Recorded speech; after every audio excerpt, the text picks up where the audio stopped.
It's another edition of Time About the Movies, and yes, once again, we're half-assing it today because we're looking at the movies of June 5th, 1992, and there's only two movies to look at, so no sense bringing out the lighting equipment for what should be a very quick episode this week. And again, kind of like with the last week that we looked at, one good movie, one movie that's not quite as good. In fact, actually the other one I hadn't seen.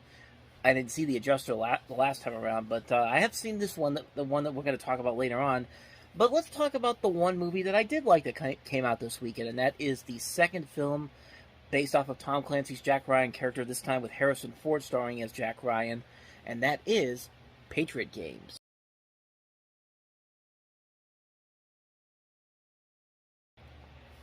So this is a radically different movie from what The Hunt for Red October was, for obvious reasons, of course. Alec Baldwin's not playing Jack Ryan in this one, and Gates McFadden's not in this one. In fact, the only person that comes back from the previous film was James Earl Jones, who was in the last movie as Admiral James Greer, and he comes back into this movie in that same character, and he would also play the same role again in the next film, Clear and Present Danger. This movie also has had a kind of a mixed reception when it came out, mostly because people had some problems with the controversies because of the changes to the book by Tom Clancy. In fact, Tom Clancy himself distanced himself from the film so much that he didn't like the film at the time it came out. And I doubt he's come back around on it. But really, when I look back at this movie, this was my introduction to the Jack Ryan series. The Hunt for Red October I saw later on, and then I saw this. This was the first movie I ever saw from the series, and I really loved it. I mean, I love this movie. I mean, I haven't read the book that this is based off on, so yeah, there's a good chance that he could be right. This is probably very different from the book, but for what they have here, it's actually a really good movie that keeps you invested in what's going to happen. Like, you get so caught up in the mystery and the action and the tension of this film is so strong here. The cast overall is great. I think Harrison Ford really does fit the role of Jack Ryan here very well, even though he's obviously a lot older than what Alec Baldwin was when he played him in The Hunt for Red October. Anne Archer playing his wife is also a very good character in here. Thora Birch, who plays the daughter of Jack Ryan in this, and actually was in a couple of other things around this time as she was slowly but surely beginning her career. You also have Sean Bean playing the bad guy, and come on, Sean Bean playing the bad guy. Usually he's very good in it, and more than likely he's going to die in it because it's Sean Bean, and he usually dies in pretty much every movie he's in. You also have Patrick Bergin, Samuel L. Jackson's in this, Richard Harris. For me, this is a great movie, and I really love the action in this movie. I mean, the ending of this film alone, the big climax taking place during the storm, and they're out in the water, and that's my favorite thing coming out of that movie. Like, that's the thing that really sticks with you after as many years that I've seen this movie. What am I even saying right now? Let me rephrase that again. Yeah, I could restart again, but you know what? Screw it. We're already almost done with what I have to say about it. But like I said, the climax that takes place during the storm and they're out in the ocean, it's a really cool action sequence that really sticks with me after so many years. And I wouldn't be surprised if The Equalizer 2 took a lot of inspiration for that climax, because that one also takes place at the end is out near the ocean during a thunderstorm.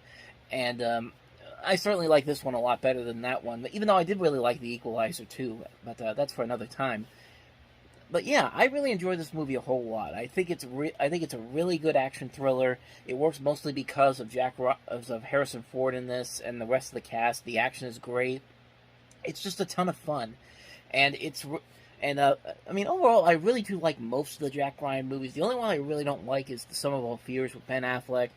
I really thought that was a major misfire on so many levels, but we'll delve more into that one when we get to 2002, because that's when that one came out. But Prison Games, Patriot Games is amazing. I really enjoy this movie. It's probably one of my favorite movies that came out that particular summer. So that's Patriot Games. Let's go ahead and move on to the next movie that we have, the last movie that we have actually this week. Kid and Play, starring in Class Act, their follow-up to House Party.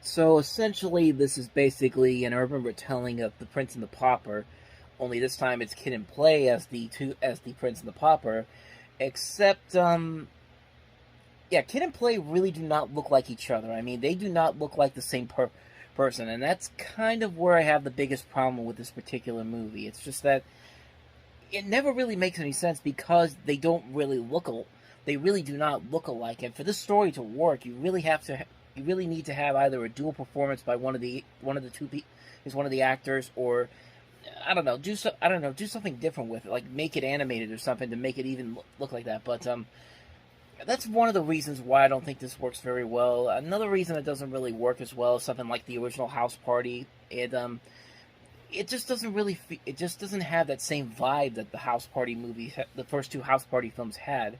And it just feels like a movie that these two are doing just to get their name out, just to expand their role and all that kind of stuff. But it's pretty lazy. It's a lazy movie that really. I'm not going to blame it on Kid and Play because they're doing the best they can, and they do still have that good comic timing, but just the material that's given to them is not really all that interesting or all that funny. And there's an overall really good cast of this movie that's being kind of wasted here. You got Kid and Play, you got Karen Parsons, you've got Dougie Doug, Loretta Devine, Meshack Taylor, Pauly Shore's in here, Ray Burke from the Naked Gun movies. You got cameos by Rhea Perlman and Sam McMurray from Christmas Vacation and the Tracy Ullman Show. A good cast here, but they're just really not given a whole lot of material to work with to make it funny. And that's really kind of the missing piece of this movie that's missing from like House Party and House Party 2. Like even House Party 2, which is nowhere near as good as the first House Party, still has some funny moments to it. This really doesn't feel like a movie that they really went into it wanting to make the best movie. I think they just wanted to make this to keep cashing in on the success of Kid and Play and what they did with House Party and House Party 2. And at least to me, it didn't work. I know it has a following with so many other people, but at least to me, it didn't work well for me at all. I think it's a real missed opportunity. It's a movie that didn't really do a whole lot for me, comedy-wise. It's a very disappointing film, considering that Kid and Play do still have some good comedic timing together, and they work off each other so well. I just wish the script was a whole lot better, and I think they really should have gone more all in on the concept of the Prince and the Pauper thing. It's a good idea, but just a missed opportunity overall. That's how I feel about Class Act. So on that note, we wrap up another edition of Time About the Movies. Next time, 2 more movies again. On June 12th, we have Steve Martin and Goldie Hawn in House Sitter from director Frank Oz, who did What About Bob the year before. And also the sequel that everybody was looking forward to, and that is Iron Eagle 3 Aces. I highly doubt anybody was looking forward to it, but we'll delve into it next time around. With that said, thank you very much for watching, and if you want to see more videos like this, please hit the playlist on the next page, check out the previous episode, and I'll see you guys tomorrow for another episode. So thank you for watching, I'll see you next time, and until then, as always, take care.